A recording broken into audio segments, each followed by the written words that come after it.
শক্তি প্রয়োগ অতীতে কেউ দেখায় নাই, এত শক্তি প্রয়োগ এখনো কেউ দেখাচ্ছে না। ঠিক এই শক্তি প্রয়োগের যুগে তারা কেউ পারে নাই উঠতে, সুতরাং আজকেও পারবে না, কিয়ামত পর্যন্ত পারবে না। এটাই তো আমি বুঝাতে চাইছিলাম। তো এই বুঝানোটাকেও যদি আপনি রাজনৈতিক কথা মনে করেন, হাদিসের কথা না মনে করেন, তো হাদিস কি? হাদিস কি?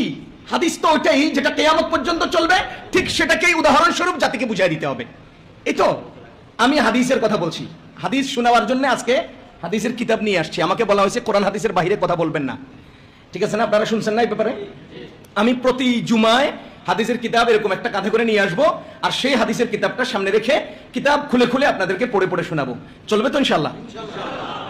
এবার উদাহরণ যদি কোনোটা আসে, আর উদাহরণগুলো গিয়ে যদি ইনুস সাহেবের গায়ে পড়ে, ইনুস সাহেব যেন খেপে না যায়, এটা আমি আগে ইনুস সাহেবকে বলে রাখতেছি। আমি হাদিসের ইবারত পড়বো, ওখান থেকে অনুবাদ করব, সেটা আমার সমাজের সাথে মিলে কিনা দেখিয়ে দেবো। এরপরে যদি এটা যাইয়া আব্দুর রহমান সাহেবের উপরে পড়ে, আব্দুর রহমান সাহেব যেন খেপে না যায়, ঠিক আছে না?